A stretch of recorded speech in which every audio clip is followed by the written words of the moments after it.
Okay. So the sound system is on? We're good to go.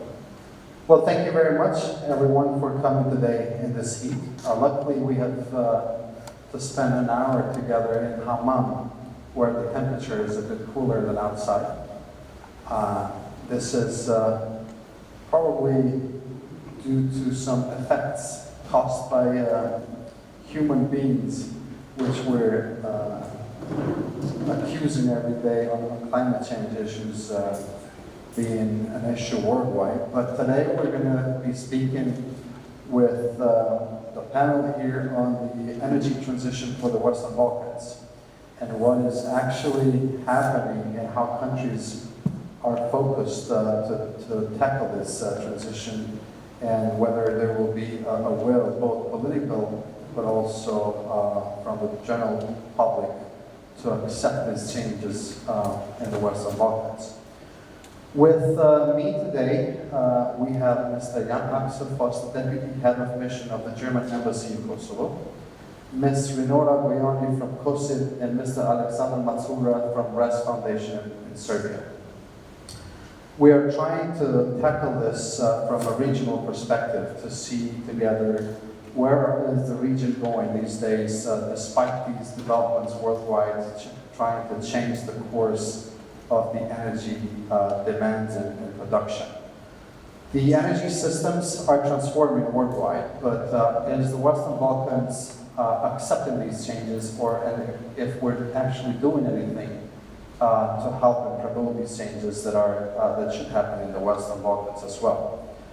Now, we know that in some countries this transition has started many, many years ago, at that time when this transition was a bit costly, if I may say, such as the case of Germany, where we had the energy and the concept being developed in Germany, with a relatively high cost of renewables being integrated into the system at that time. But is that the case today, as we speak? We know that for the first time this year, the price of solar energy and wind energy is competing heavily with coal. In some countries, these prices are even cheaper than coal, which is something to admire and something to follow as well. In some countries, we also have seen those plans to shut and phase out coal completely by 2020, 2030. They do have some objectives to reach and some goals as well to reach by fighting the climate change issues worldwide. And they have set those goals also in terms of phasing out fossil fuels and shifting towards renewables. As I said, in some countries this was the case when these things were perceived as very sophisticated, but also not hesitating much to do due to the political will that was existent in those countries. In some areas, that was not the case, especially the Western Balkans. When we talk about the energy, we immediately associate Western Balkans with the heavy and large lignite reserves and coal reserves around the Western Balkans. In many cases, we find politicians and politics competing with each other, who is going to build more fossil fuel plants and ignoring at the same time renewables and these developments. So we are at a situation where we need to look at the practices from other countries that have taken actions in reducing the mitigation and mitigating the climate change effects, at the same time reducing the cost of renewables and phasing out the fossil fuels, as I said earlier. I won't take much time here, but I would like to invite Mr. Voss from the German Embassy to talk a little bit more about the case of Germany when they introduced the Energiewende concept, and to what extent that would be applicable to the Western Balkans region, starting from Kosovo, Serbia, and other countries, to see whether we are in the states where, I'm not saying that we should do a copy-paste thing, but at least try somewhere where we know that the Energiewende concept doesn't really mean only shifting towards renewables, but that has grid association problems, that has, I'm not going to say problems, I'm sorry, but issues, and other issues which have to be modernized and be in line with the concept to work fully. So Mr. Fuss, I'd like you to share some of your thoughts and ideas, how Germany did it, and was that a success story, and if that could be replicated into our region. Thank you. Can you hear me? Now I can hear me, okay. Yes, I just arrived in Kosovo 2 weeks ago, so I cannot prescribe anything for the Western Balkans, not give you any advice on what the region should do for itself. I can only talk about German experience, and I can hope then that here in Kosovo we can pick and choose the elements which Germany has used and used successfully, and maybe the bad experience also not used, because there has of course been failures also and mistakes in Germany over the past 2 decades and a half.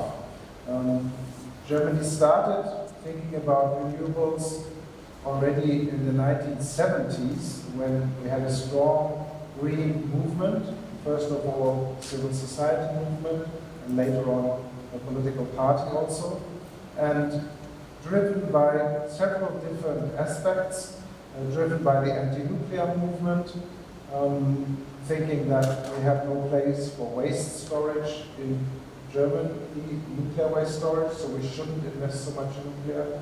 Thinking then also 1986 about the Chernobyl disaster in what is today Ukraine.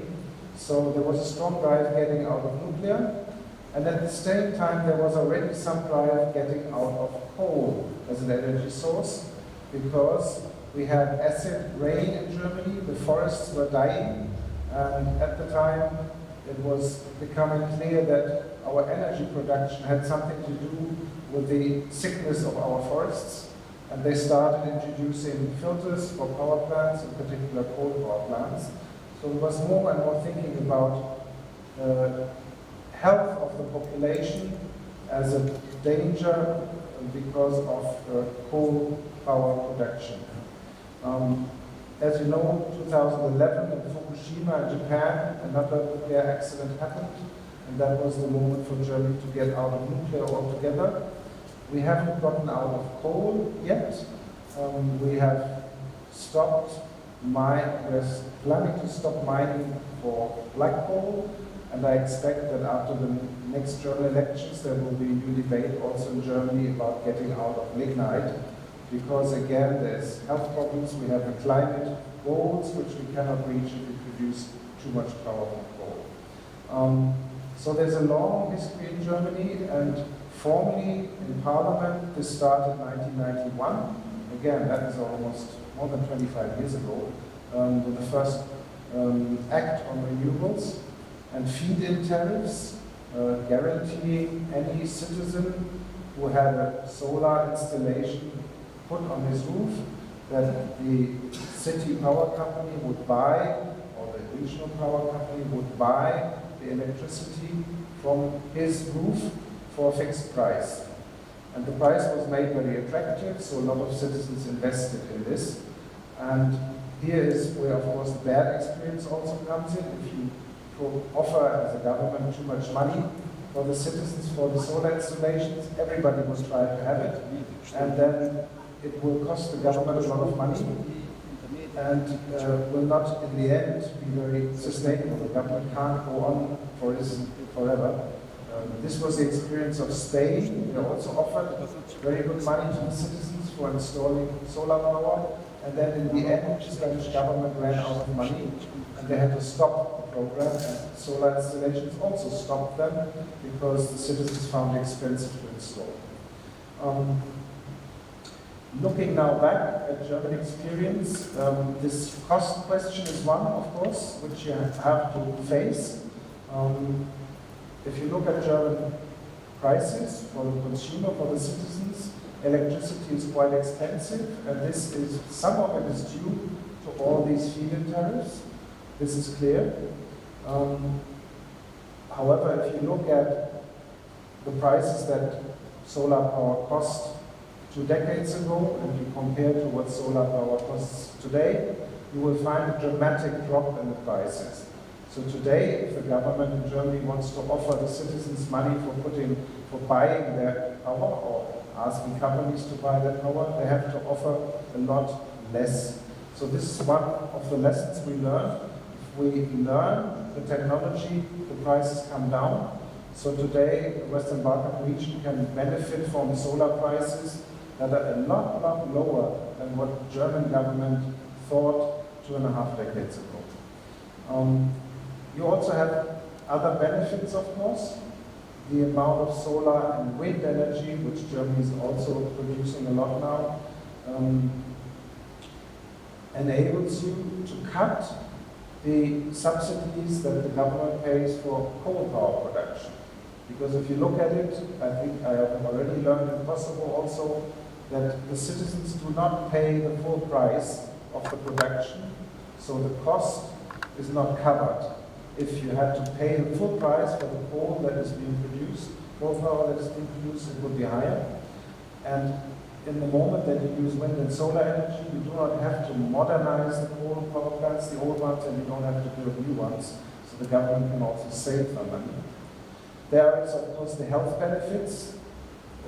Using clean energies means also that the health benefit for the population is there. This was especially visible in the highly populated Western German cities where coal power was used. And some of the effects that you still have in Pristina today, that in winter you will have very dirty clothing very quickly, also was the same experience in West Germany and is now finished there. We don't have this problem anymore, and also the stuff doesn't get into our lungs anymore, as it does in Beijing, in New Delhi, and a lot of large cities in the world where the citizens suffer from these dirty fuels. We have also learned in Germany that using solar power and wind power creates new jobs. We have calculated that in 2015 there was about 330,000 jobs already directly from renewable energies, not counting now e-mobility, not counting energy efficiency, just counting wind and solar created more than 300,000 jobs. Some of them, in addition, were created now in China. China is benefiting also from our technological innovations. You now find companies in China making solar panels. They're making them with German machines, so it gives some jobs for Germany to make machines, but it also gives jobs for Chinese workers to make the solar panels that people put on the roofs. Beyond this, you have, of course, the aspect of energy independence. Germany depended almost, except for some coal, almost exclusively on other countries for their fossil fuels, importing the oil, importing the gas, importing some coal. And we are starting to get rid of this now. We're becoming more and more independent by using our own wind and our own sunshine. Though we don't have as much sunshine as Kosovo does, that's clear, we have a lot less. So for us, a solar installation on a roof gives a lot less electricity than I think we would have here in Israel. Finally, there is the climate benefit. This is not visible to the single citizen today, but it is for the future of our children. We know that humanity is increasing global warming dramatically. We know that this will add very badly, not for the planet. The planet can survive if it's 4 degrees hotter every year or 5 degrees, but humanity will suffer dramatically if we have sea level rise, if we have regions in Africa where nobody can live anymore because it gets exceptionally hot, where other parts of the world where the water will not be sufficient to support people living there, and we will have dramatic migration movements. So doing something about clean energy now will also help the next few generations to live better on this planet and not suffer the consequences of the failure to do something that we do now. Finally, perhaps, some lessons we learned about how to deal with the renewables. I already mentioned that you always have to look at the cost of production. So the government should not give a fanciful high subsidy to citizens or companies who produce renewable energy.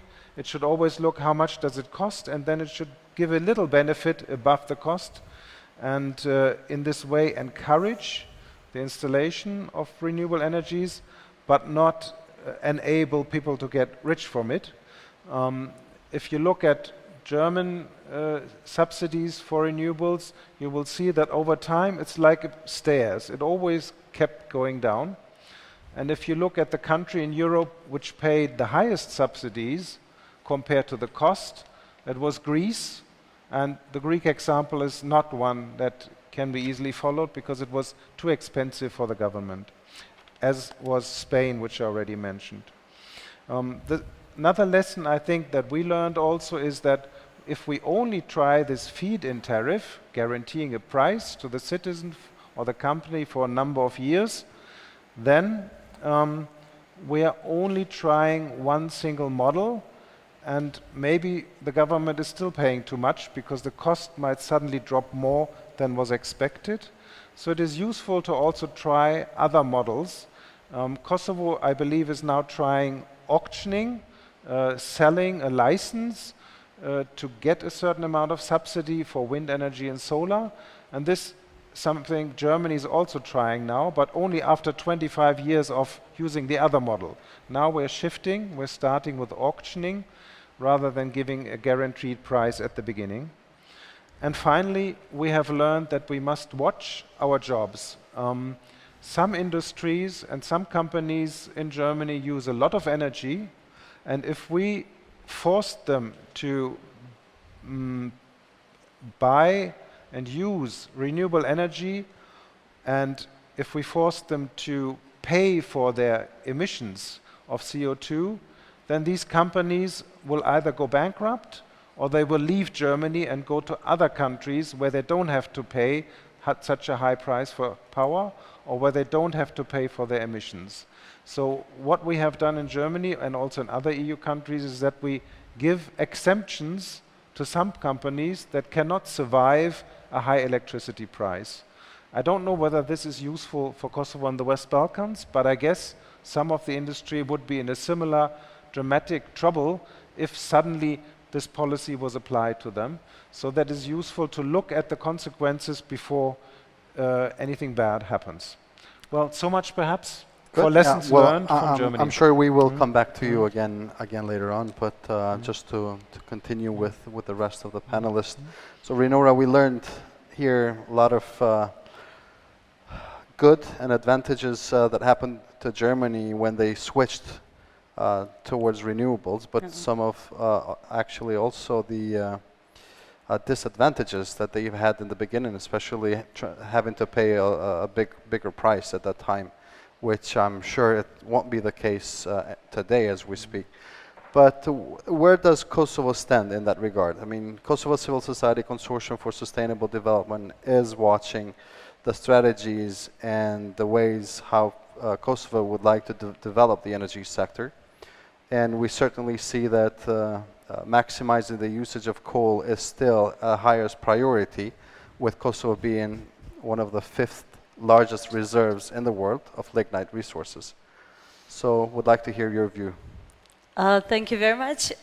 It's really interesting to hear that even for 2 weeks, I think you pretty much understood the country and could make correlations between the situation in Kosovo and what happened back in 1981 in Germany. And we are not yet in 2017 in Kosovo, but in the region as well, not ready or still thinking about something which Germany thought before and they acted and now they moved. We're still in the process of trying to change the mentality. I see that here we have foreigners as well, and you guys are lucky to stay in Prizren, which is cleaner city than Pristina, for example, because power plants which produce electricity for whole Kosovo are only 5 to 7 kilometers from Pristina. So the air and the air pollution and environmental damage, it's way bigger in the area close to Pristina rather than this one in Prizren. Kosovo relies heavily on energy and electricity which comes from lignite, which is the dirtiest type of coal. We're not only talking about coal, but lignite, which is even worse. And this is causing a lot of problems.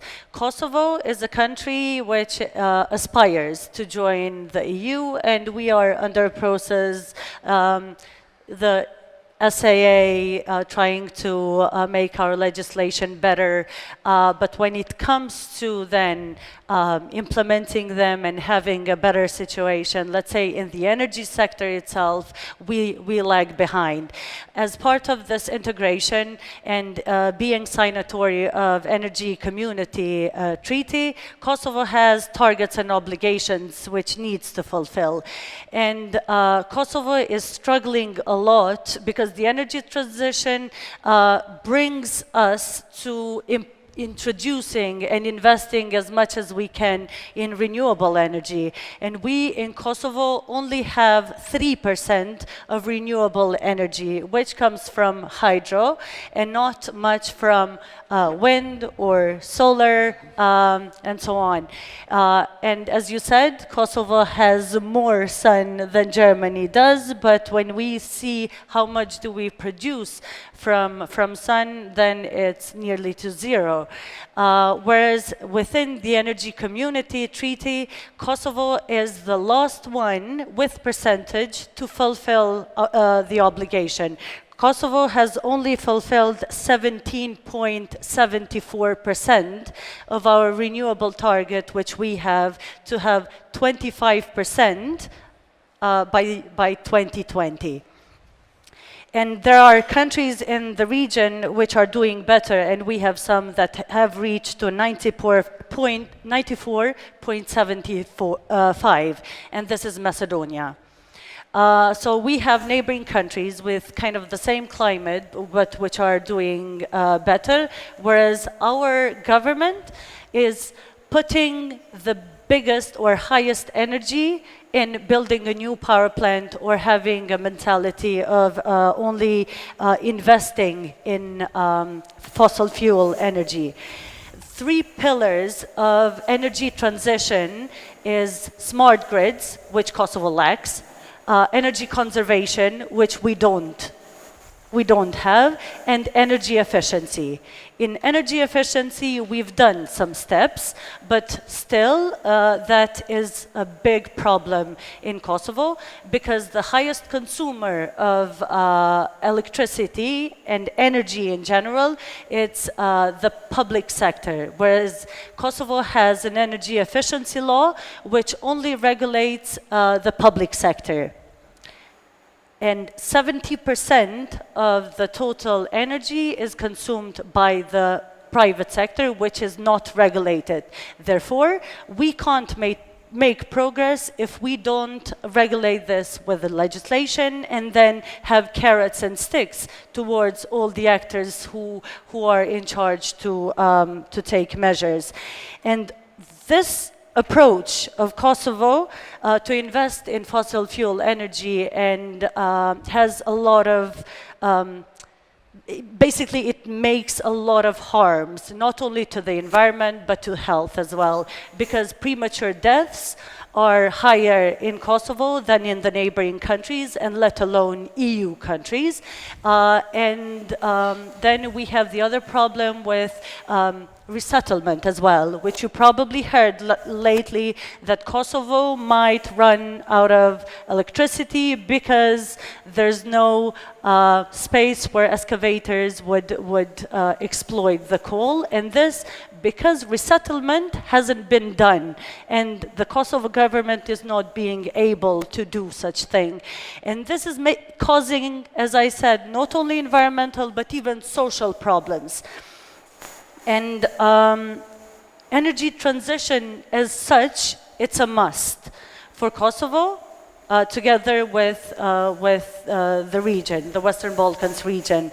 I've pointed, and I want to point here, kind of 3 measures that could improve the situation and which should be addressed right away in order to have a better future. And not to think that our future is dead or our future is black and coal mine.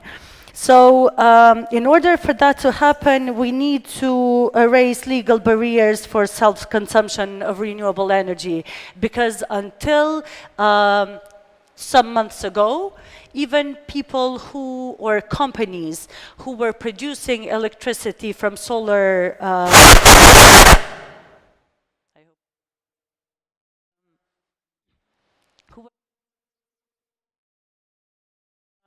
solar panels, they were not able, actually they would get a fine if they would put electricity in the grid. But now, at least in the legislation, since April 2017, we can, people can put electricity in the grid, but not get money from the company. So how much we've consumed, we put electricity to the grid, they count it, and then we're equal. We don't get money back. So basically, it's not still a system which functions elsewhere in Europe, and to us, it barely reached to legislation, but it is important to make it happen, and people seeing it, and the government and the institutions making it an incentive, so that people see it as an opportunity, and then producing their own electricity, but then selling it as well. The second point that needs to be addressed is the change of industrial production model. Because we don't care how much CO2 it's emitted in the atmosphere, but companies only think about the profit and not care about how much they're harming the environment. It is important that the government has, because so far they don't think about a just transition. They think only about keeping these jobs, sometimes even giving us false numbers about the people, of the number of people that would get employed in the new power plant. From a study we've done, there's twice as much higher the number which the government has proclaimed from the people that they will get employed in the new power plant. A new power plant, it's a new technology. It's not the same as the old ones, which most of the machinery were mechanic one. Now there are new technologies that Germans are inventing and other countries are using.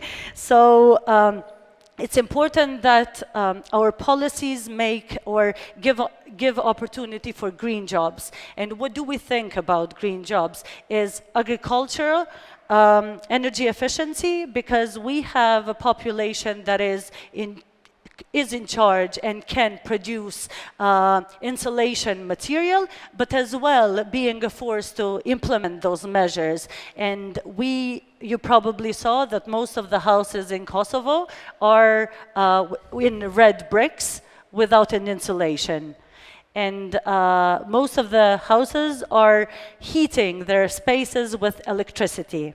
And we know how much losses then we have from thermal energy turned into electric energy, and then from electric to thermal again.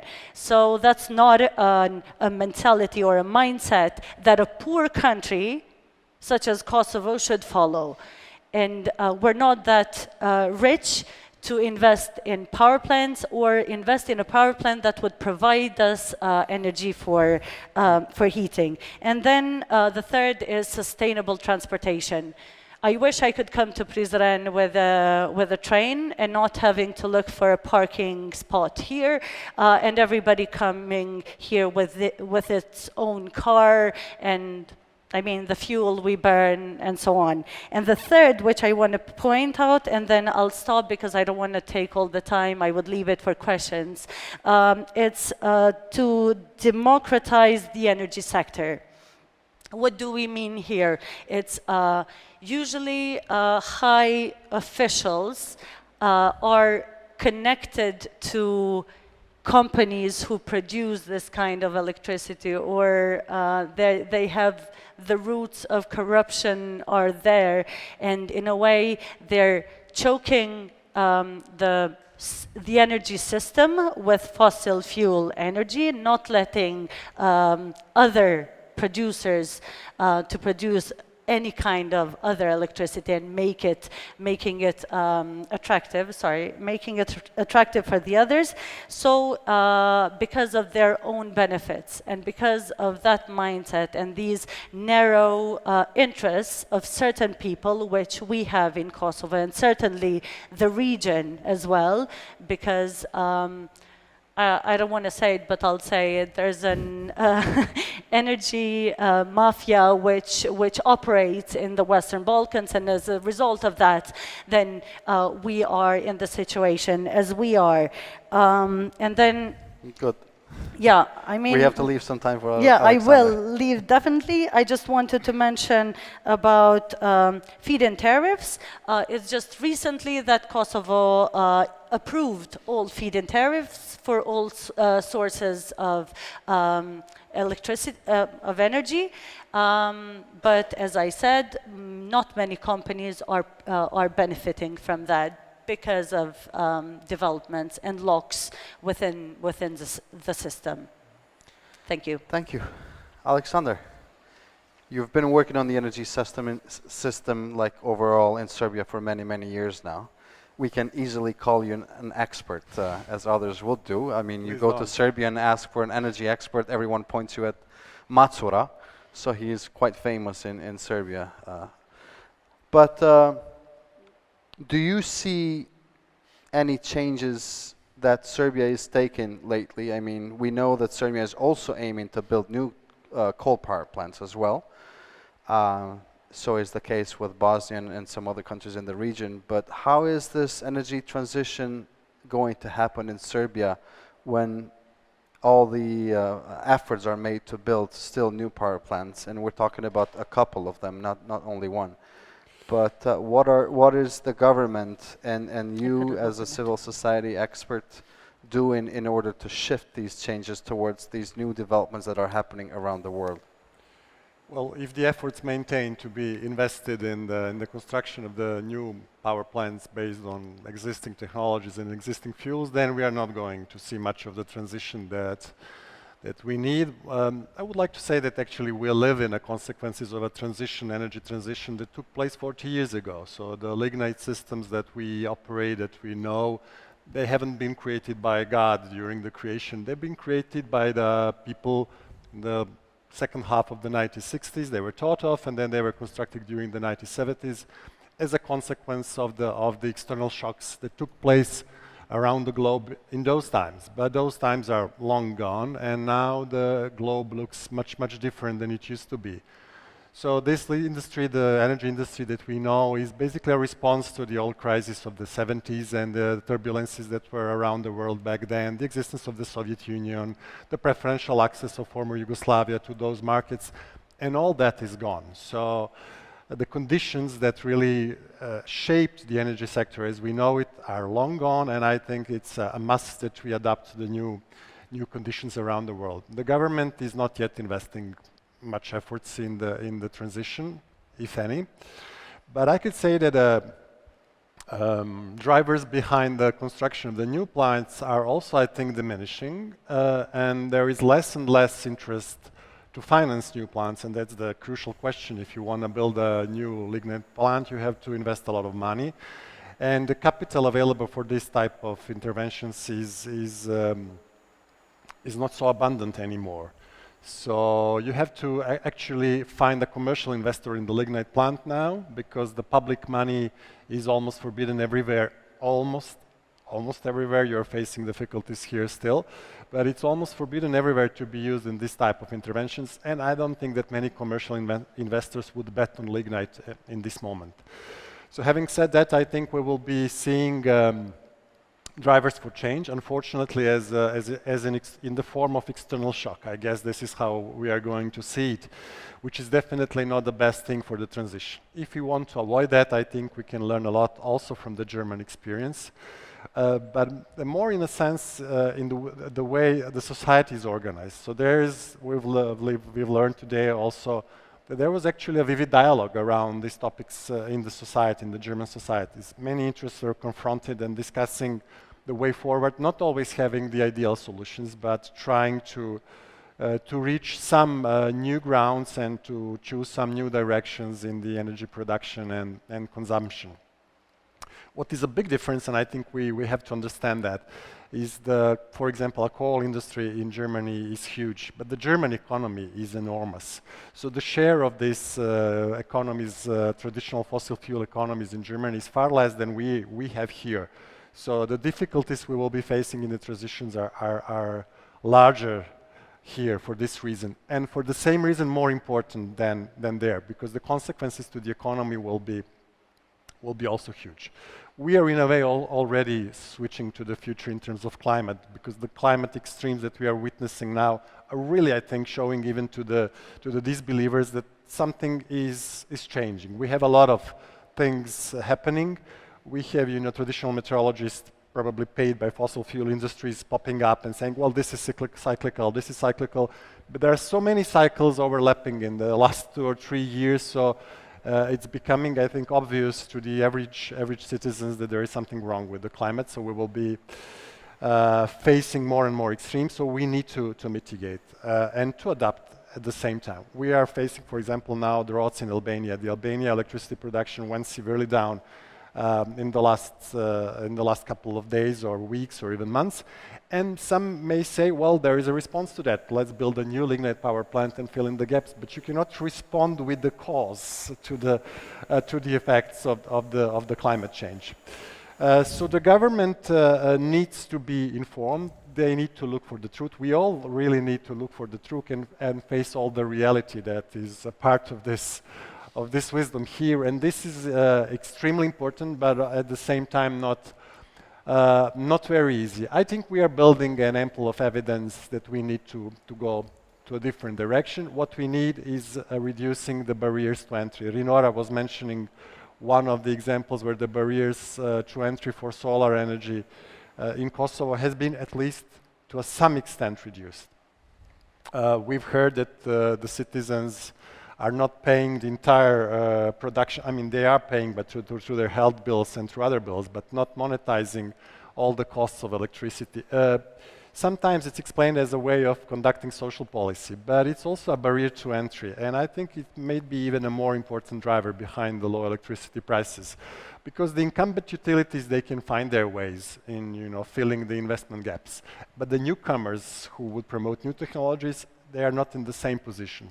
So low prices are actually a barrier to entry for our new players, which are definitely needed. If we want to have change, we have to have new technologies. The new technologies somebody has to bring new technologies to the market, either the incumbent utilities or the new players. So we need to see a lot of changes here.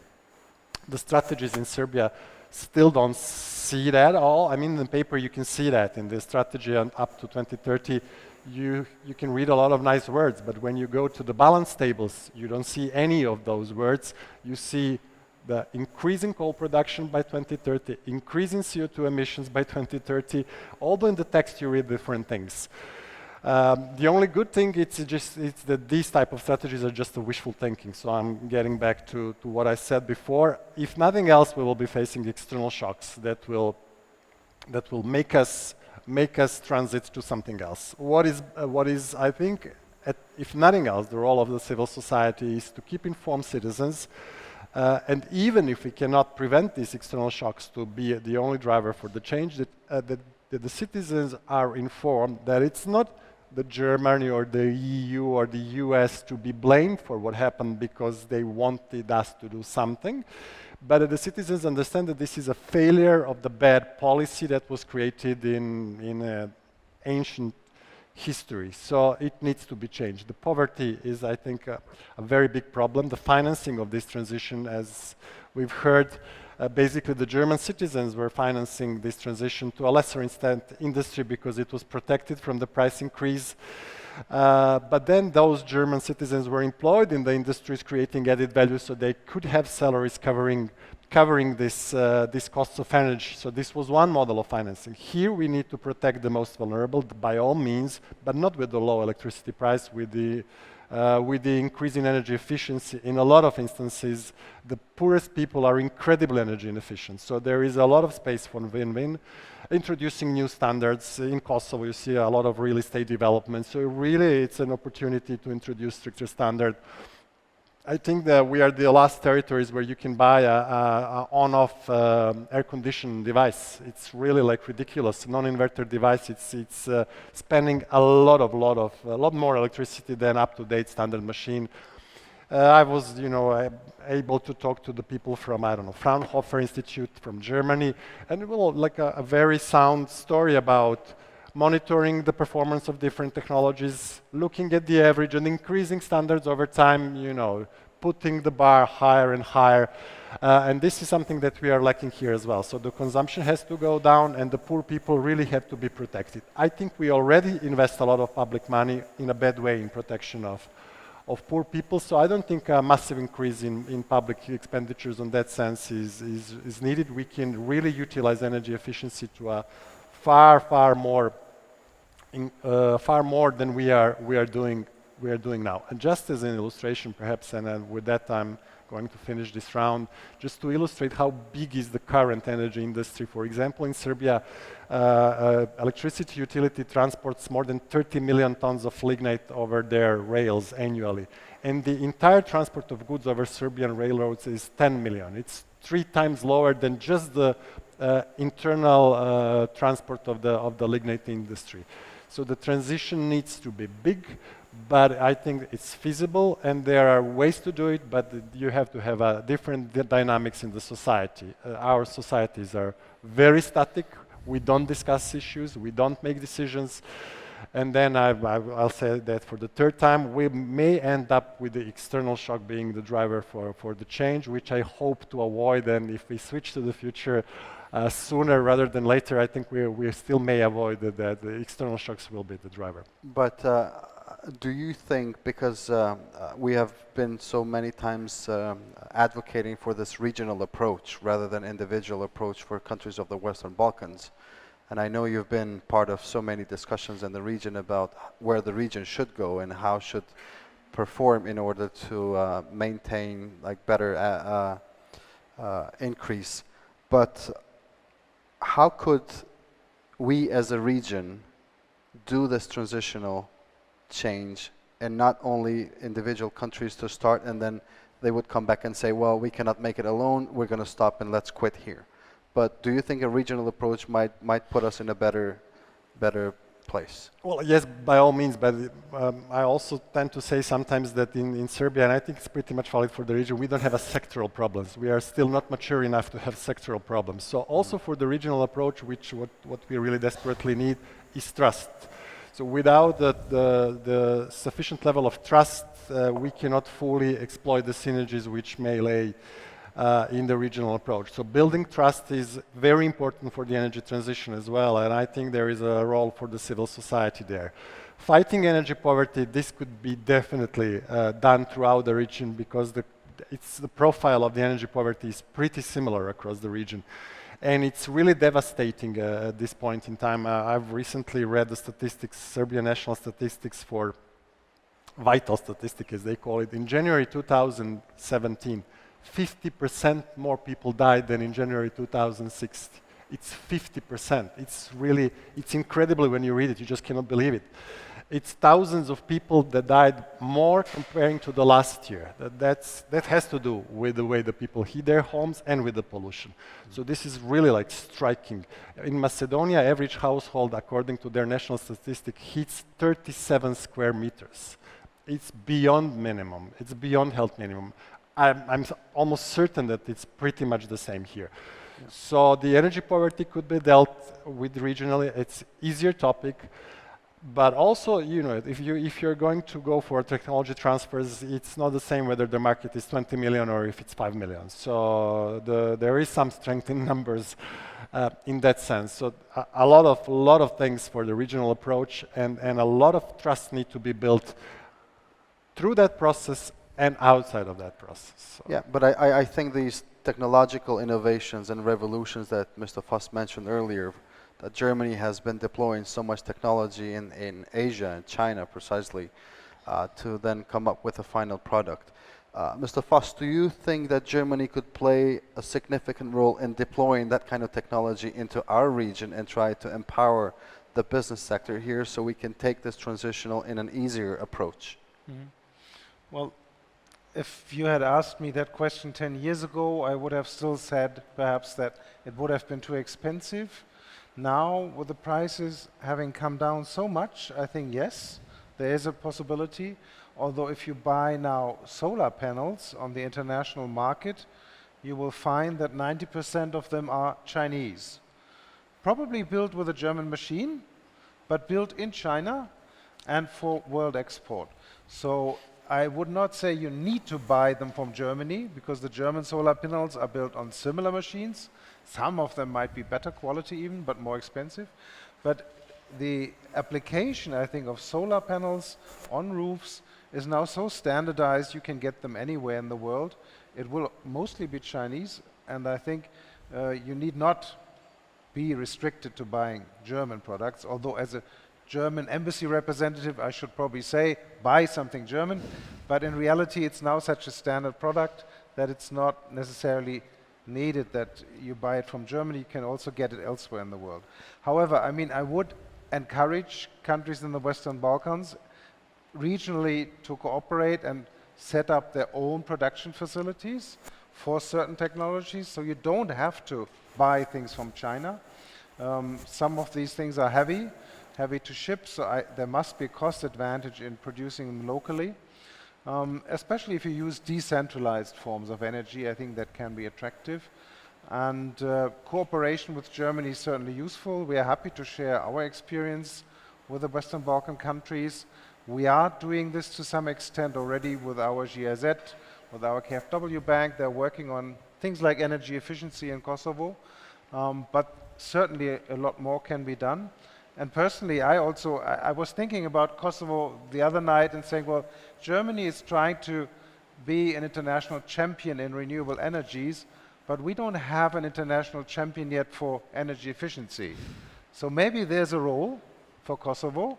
Prove to, first of all, the other countries in the region that you can do it, and then expand your profile abroad, because there is a lot to do.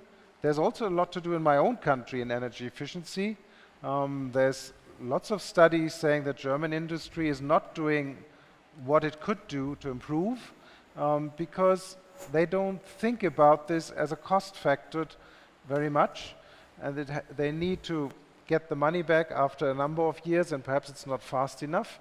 But international studies show that in Germany too, a lot better energy efficiency could be improved a lot.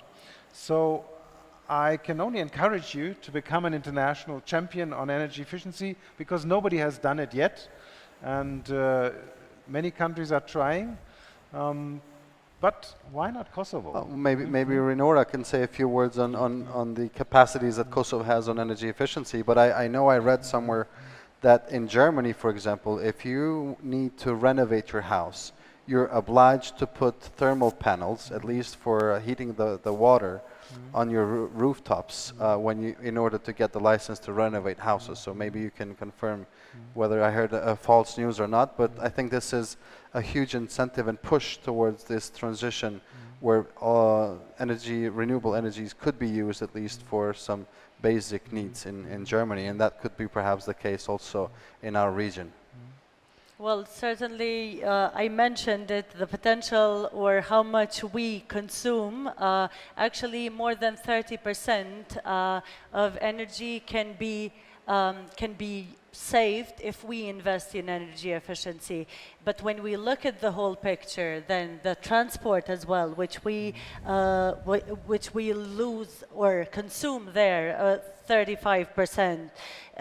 All these sectors need to be addressed in order to improve the situation. But energy efficiency is the very first step that we as a country and the region needs to undertake, because we have the potential to produce, to install, and then kind of live that and live it better. Good, thank you. I guess before everyone leaves, we should try to open the panel for some questions from the audience. If you guys are familiar with the topics that we have talked, I know Fabian here has been following the sector mostly from the environmental perspective, the developments. But any questions from the panel, we would welcome. I mentioned your name, so I put you on the spot. There's the mic. Energy efficiency, we talk about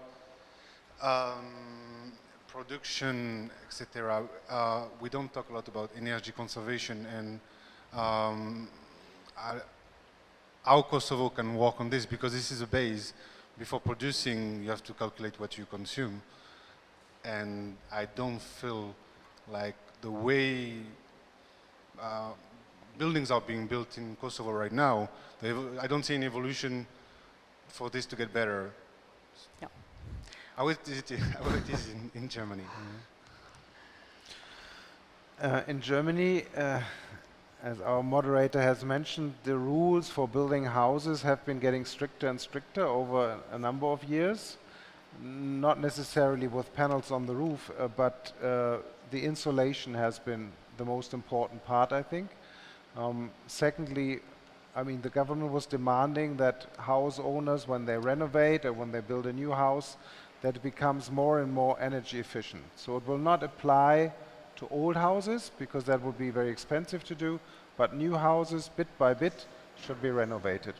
Also, the government has prescribed that the type of heating that you may use has to come up to a certain efficiency standard. And now, today, if you want to rent your house in Germany to somebody else or rent an apartment to somebody else, you have to have an energy certificate that shows a new person who is moving in, how much am I going to pay for the heating? Yeah? So there's no bad surprises then. And this also tries to educate not only the person who moves in, but also the owner of the house of the potential there for energy efficiency, and this has helped. I don't believe we have to put anything on the roofs yet. That might be some municipalities in Germany who are doing this, but at the federal level that is not a law that you have to have solar panels on the roof. But insulation is a law, and heating, there's also particular standards there. Yeah? But yeah, I mean, I guess for Kosovo you have to be careful, but because this increases the cost of the house when you build it. Afterwards you save money, because you need less for heating. But the initial cost is higher than, this is, I guess, natural. Yeah. Yeah. But it's a payback. I mean, given the energy prices in Germany, people are happy to invest this money, because now they know afterwards it will cost them a lot less to heat the house. And also it will be more attractive to rent it to somebody when the person who rents it knows he's not going to be paying a lot of money for just the heating. Yeah. And if I may add, because at first you directed to me, it's, as I said, one of the pillars, it's energy conservation, which it's not even a topic in Kosovo yet. Energy efficiency, at least, it is in a political discourse, and we managed to bring it up and making it a sexy topic for our politicians and the ex-minister. But the same approach that we don't know how much an energy consumes, we don't know how much Kosovo itself consumes.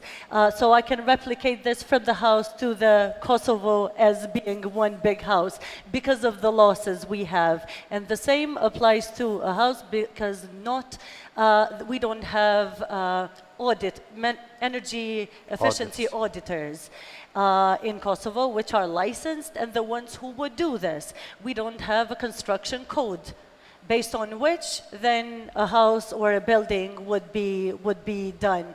So without having these in place, definitely we will lag behind.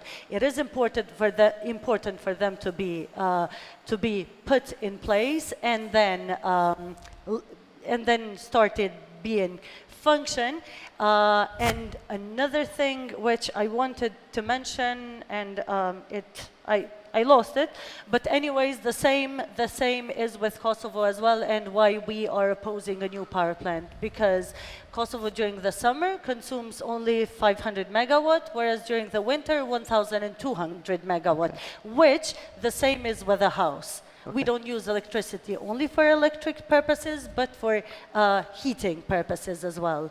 And without energy efficiency measures, we're losing more than, and we're consuming more than we need to consume.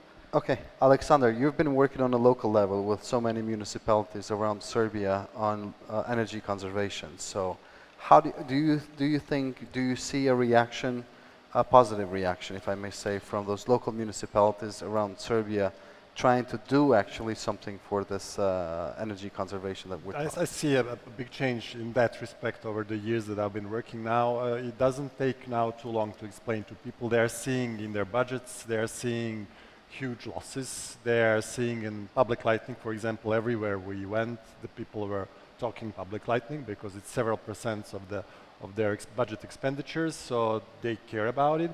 So they see that there is something wrong there because they give a lot of money. And they are willing to do something. This is at that level.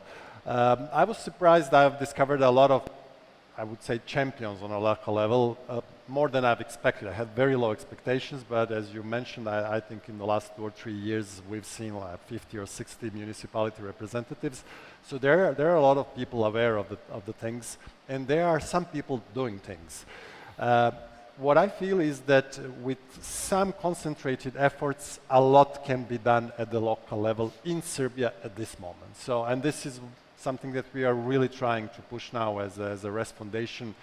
We are about to create something that we call Network of Positive Energy, where we actually would like to create a kind of a resource center for the local governments to try to move their agendas forward. Obviously, after many years of trying to institutionalize this type of thing with the ministry or the association of the local self-governments, we just gave up, and we are going to try to establish a special purpose vehicle within the civil society with the hope that somebody is going to take over, because the civil society cannot have such a huge impact as the government can.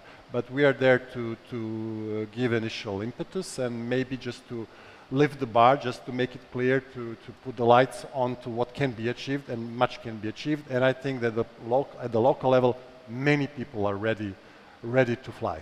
But they really need support. So advice, not only financial, and not always financial, but advices and guidances, because there's very little information about what's up to date in terms of technology. The provider of the solution is usually the seller of the equipment. And I mean, he's optimizing the solution from his own perspective, not from the perspective of the buyer. So a lot of things that can be done, and I hope to see many changes at the local level in the coming years. Well, good. Any last comment or questions from the audience? Yes. It has been mentioned how energy efficiency is important and all that stuff, and I agree. Environment and protecting environment is one of the highest priorities. But it was only once mentioned the mentality that people in this region have, and I think that's the top priority, and that's the main problem that we're facing. Because I have yet not found any government, or there was no government in this region who thought of green environment, of green development as top priority. There are other priorities, and even in Croatia, they did put energy certificates, and the only reason they did that is because they were forced by the European Union. Otherwise, they would probably never do that. And it was also backlashed. People did not want that. So what would the steps be in changing the mentality of people, starting from young age, starting from children, and then adults? Who wants to take this? I don't mind because we've been doing awareness raising as well, and through awareness raising, trying to change the mentality. It's to people. It's important to show them how much one equipment consumes from the other, and if they have the money at once, I'm pretty sure that they will go and buy it because it's in their own interest, and they see the change and the impact right away. But what we're struggling to change the mentality, because with people, if they have the money, they'll change it right away.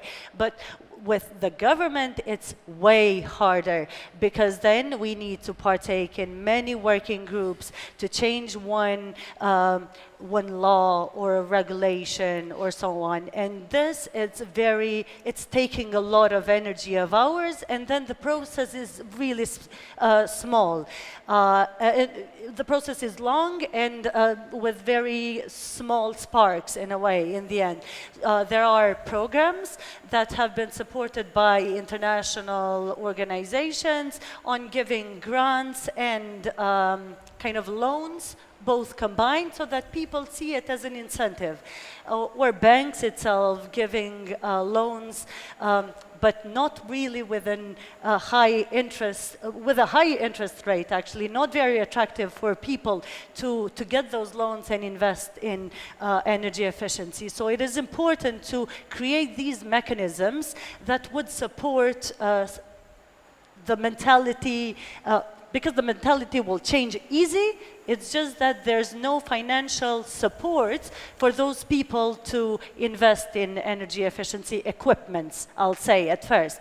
But people, more and more, we see that they're making renovation. When they're renovating their houses, they're making sure that if they have the information, making sure that they put, let's say, better windows that insulate the house better in insulation material with the standard 7 centimeter and so on. So we're trying to send the information and sending them opportunities where they can benefit from. But without having an energy efficiency fund in the country, it's really hard to have immediate results. And we are asking for an energy efficiency fund that Kosovo needs to consolidate. Maybe just short Yes, on please. that also. Yesterday I went into a very fiery discussion on the Facebook. I don't like when the mentality of our people is blamed, and I also pretty much share what Rinora said. It's about access to information a lot and access to funds, and what is really needed, the way I feel it, is a massive action in the field with a lot of energy advisors going into houses. But on the government side, it's a difficult thing. Our budget, for example, is covered, I think, 1/3 by the excises and taxes on fuels. And the Minister of Finance is very aware of that. And deep in his heart, he doesn't even think about energy efficiency because it endangers the liquidity of the budget, which is his only obsession. I mean, and probably our minister, current minister, for example, he's aware that it's a short-term action. But the short term is what the government is interested usually, unless there is a very, very wide and broad political consensus about the things we want to achieve that go beyond election cycle. So energy efficiency, I think it's a bad word in the ears of the Minister of Finance, very bad word. He's not going to say that, but I think it's really something he doesn't even like to hear. So it's a relatively complex thing. So the government is, I think, is a trickier client than the ordinary people, really. Any other questions or any last comments from the panel before we close? I think we need to end it up in a few minutes here. Yes.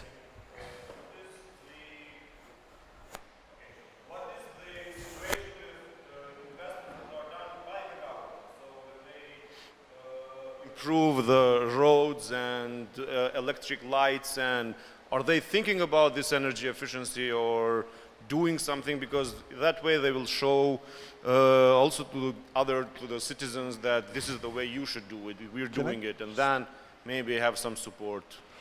Yes. Maybe I can take it. We have a very good example in one local self-government in Vojvodina. They adopted something looking at the German example. adopted something called the energy efficiency decision. And this is mandatory decision for every capital investment on the local level. And they say, you cannot do this, and you have to do this. So there is some space in between, obviously, for the people who design things, but some things are strictly forbidden, and some things you have to do. And this is really important, that this is a very good question, because if you make a mistake in the beginning, if you do a very bad, for example, heating device, you can insulate your house until the infinity, but if you are losing a lot in the transformation before, you can never save that. So the largest losses have to be prevented, and this is done through this type of things on a political level and through deployment of standards on a construction level. You have to have standards both in terms of what can be done or what can be used. So I think this is very important. Whereas in Kosovo, most of municipalities have energy efficiency action plans, and when they are changing or putting lights in the streets, they are being declared as energy efficiency investments. But as I said, or even when renovating one of the schools, that is declared as an energy efficiency project. But there's like who does the technical monitoring of that building? As I said, we don't have energy efficiency auditors or energy efficiency managers, for that matter, which makes the whole situation really bad. They make investments under the name of energy efficiency, but is that investment really having an impact, and is that an energy efficiency project? Then that's a different, that's a room for another topic, which we could discuss for an hour. We shouldn't go there, because I would have also something to say, but I'm refraining myself from that. So, Mr. Voss, anything for the end? Any message? No? Nope. Good. Well, I guess we saw the German example, how they developed the concept of energy transformation. We saw their lessons that they have learned. And on the other side, we had two sort of cases, the Kosovo and Serbia case, the civil society pushing on one side for the energy transformation to happen, but yet the government's being a bit hesitant in that matter and not making a full step forward to achieve the energy transformation, because they're sort of, if I may say, stuck a bit with the old plans to build fossil fuels. But this nevertheless should be the case for us as civil society to provoke still this discussion with the governments and see how far we get. I thank you very much for being today here in the panel at DokuFest. Thank you for all your contribution, and I look forward to being with you again next time. Thank you. I have two words: switch to the future, and future is green. Good.